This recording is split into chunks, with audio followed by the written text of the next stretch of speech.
What's up guys, Sand Legend here, back again with another One Piece Treasure Cruise video. And yes, I'm back from my, sort of back from my break. If you don't know, I made a video earlier stating that I was going to be on a little bit of a break while I'm trying to get my schedule together because if you don't know, I'm in college right now and my classes have started, so my schedule's kind of hectic right now, so I don't know how often I'm going to be uploading until I get my schedule, until I get a good handle on my schedule. But until then, I'm going to be posting videos very, very scarcely until everything's like in place for me to upload more constantly. So, in today's video, we're going to be going over KIZUNA Clash Shiki, because if you don't know by now, KIZUNA Clash is my favorite game mode in the game right now, and so I really wanted to do a KIZUNA Clash video at the very least for you guys. And this KIZUNA Clash is actually pretty interesting, pretty annoying too, of the way they built this clash this time around. We're gonna have Shiki here. There's no free-to-play units, so it kind of sucks. So we're gonna have the 6+ Shiki as our boss here. So I've made free-to-play and pay-to-win teams. I don't have a one-for-all team, mostly because I can't figure out a way to get one working correctly. So if I do have one before KIZUNA ends, I will probably post it. But if I don't, then you know why. I just don't. I don't have the brain power for this KIZUNA for some reason. So without any further ado, let's get started. Alright guys, starting off, we're going to be looking at the PSY Variation. So on the PSY Variation, we get the cooldowns for Powerhouse and Cerebral. On stage 2, we have to do a 5 turns of attack down, and we have to deal with the fact that both of these stages have an interrupt. On stage 2, we have an interrupt for attack boosts, which blowaways are our effects and our accumulated values, and gives themselves 3 turn damage reduction. And then on stage 3, we have to deal with paralysis, bind, and then after level 31, we have to deal with more paralysis and bind, and we're going to get special reversed. And our cooldown's locked, so we have to do with a lot here. But obviously, if you have Uta, then this stage is just extremely easy. You can just use Uta special on stage 1, then you can have the attack and Orb Boost for all 3 stages. Now for this free-to-play team, we're going to be using the new Luffy that came out a while back now, because he just gives us the super int typing. We have Robin here, who does get rid of the attack down with the support of Frankie, who gets rid of the other 2 turns of attack down on stage 2. We also have the Higoro. Now, Higoro is really important here because he does give matching slots to the top and bottom rows, while also giving us a base attack boost since our captain is int. And he's just really good for this fight. We also have the Rayleigh and the Shinobu Nami unit, who both are going to get rid of bind for us. And the Rayleigh is going to give us a chain boost of 1.0, and the Nami Shinobu is going to give us a color affinity boost. And with all this, we should be doing enough damage. I really don't know how long this team can last, but it should last quite a bit, especially with the fact that we have Uta's super cerebral abilities. So yeah, this team is actually pretty solid for this variation.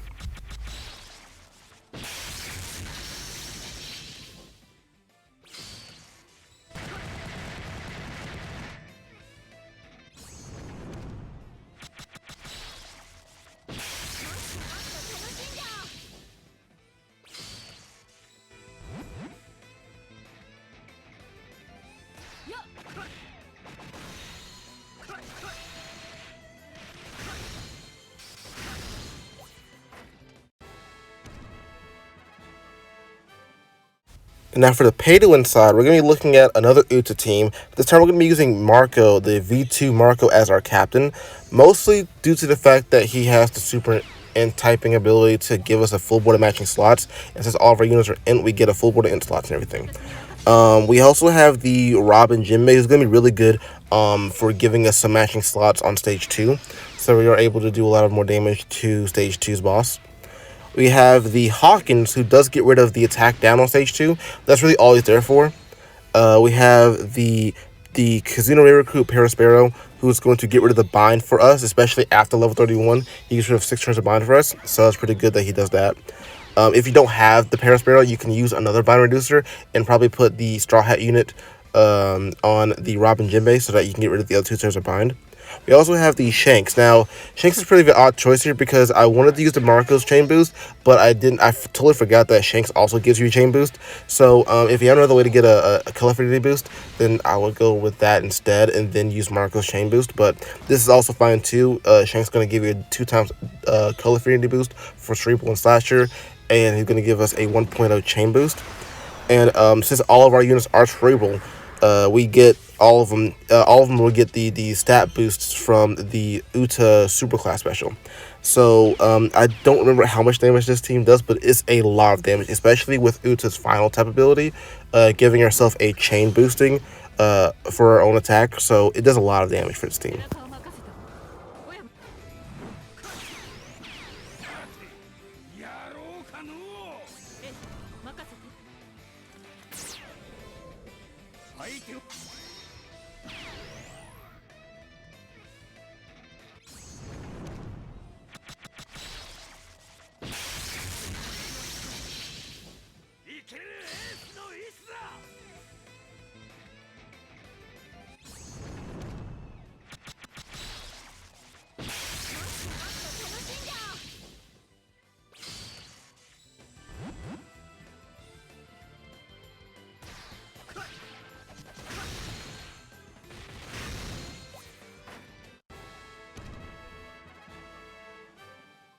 Moving on to the quick variation, we're going to have to use quick and dex units as those are the units to get the cooldown this time around.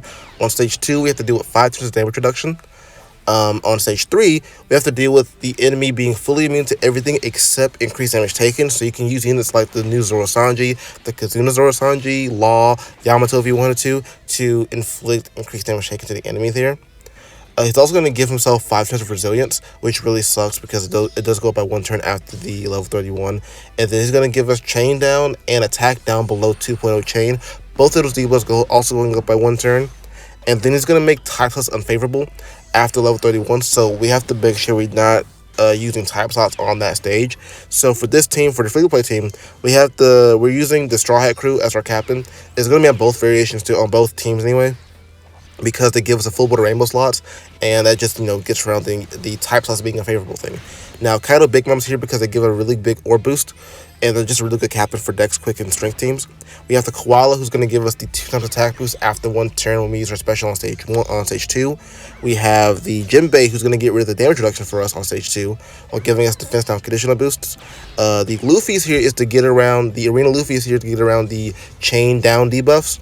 And it's going to give us a 3.5 chain lock, which is going to is really good chain lock. And then the treasure map to Shiki is going to give us a 2 times color theory boost, which under Straw Hats is going to be for everybody. So with this team, we do a lot of damage, especially with the fact that we have the final tap level 5 on the Straw Hat crew. So yeah, this team does a lot of damage for a free-to-play team.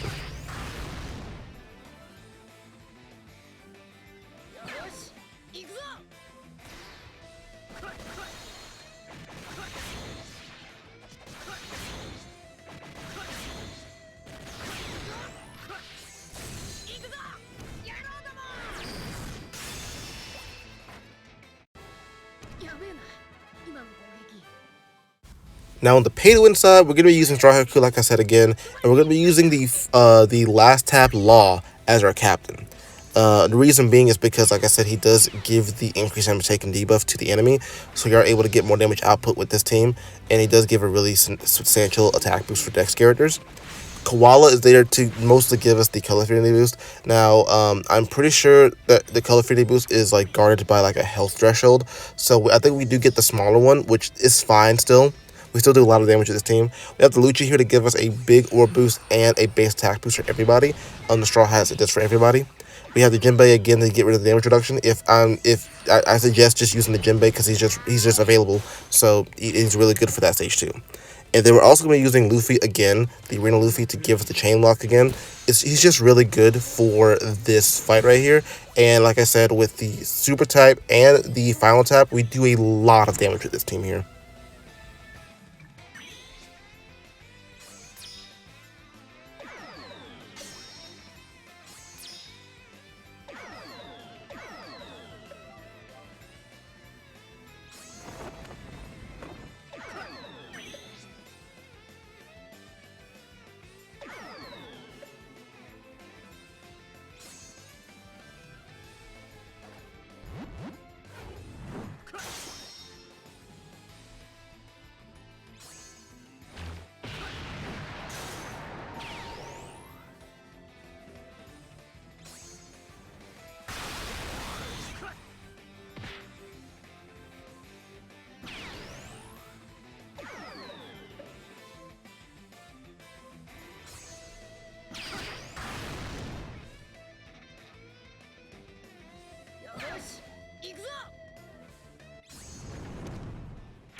And finally, we're going to go over the Dex Variation, which is going to give Powerhouse and Slashers the cooldowns. That's a really weird class combination they used here, but I've been able to make some teams using it.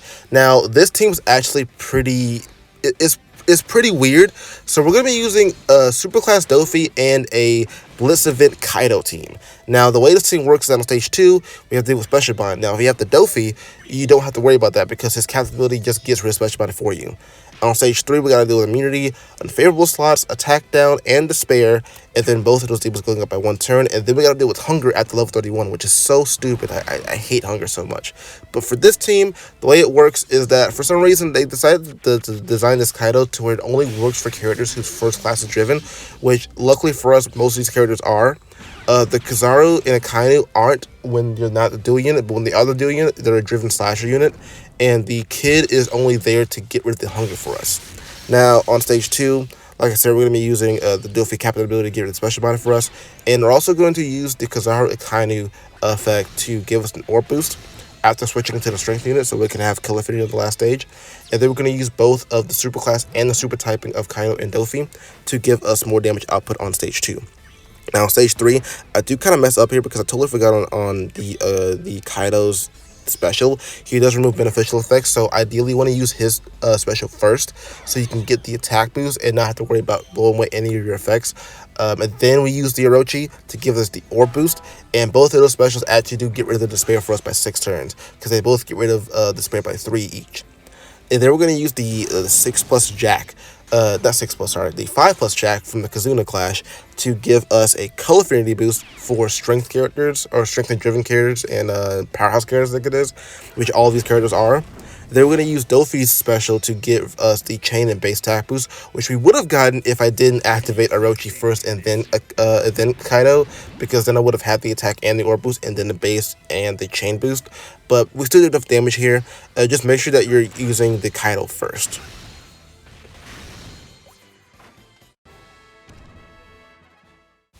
Now for the final team, looking at the pay-to-win team for Dex Variation, we're going to be using a very powerful team actually. It's going to be double Hybrid Kaido. If you didn't know, I actually did pull Hybrid Kaido in the Suga Fest. I also did pull Uta myself, and I also put a Wiper Roger, so I got all the units I really wanted on in my account now. So I'm gonna be using and abusing them. So for this team, we're gonna be using, like I said, Hybrid Kaido with the Whitebeard Roger, the Jack King, and the new Treasure Map Sanji. And the reason we're using him is because his Limb Break abilities do get rid of the Hunger for us, so we can actually just avoid that. Now on stage 2, since we don't have to really worry about Special Bind on stage 2, we're going to be using the Kaido special just to deal enough damage to get past this stage.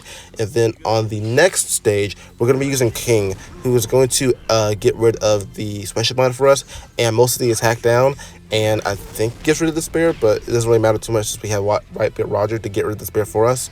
Speaking of them, we're going to be using them for the Color Affinity boost, and after using Kaido special to get the Orb boost, we're going to use Whitebeard Roger to get the buffed Orb boost to make it a 3x Orb boost. And also the King's going to give us the 2.25 attack boost. I forgot to mention that. And after you attack with him, he gives a 2.45 attack boost with his Sailor abilities. The Jack is there to give us the chain boost, and he does have the support ability of the what's his name, the Queen attached to him to give us a base attack boost. Also, another support ability on here is going to be the Strength Jozu from the Ace Akainu batch, who's going to be attached to Whitebeard Roger to get rid of the other 2 turns of attack down. So after level 31, we are able to get rid of all turns of it. And like I said, the Sanji is there just for the Limb Break ability. And then we're going to use Kaido's Super Class special to give us the Wano slots and Tano slots. So we have access to his other part of the captain ability and the Super Tano ability. Now, obviously, if you have the Super Tano ability leveled up, you do a lot more damage. Mine's at level 1, so I just got it. I'm using a level 3 one on the other side for the Friend Captain, so we do a lot of damage with this team here. So that really wraps up the video here. I really hope you guys enjoyed today's video, and if you did, please leave a like, comment down below, and subscribe. It really helps the channel out, and I will see you guys in the next video.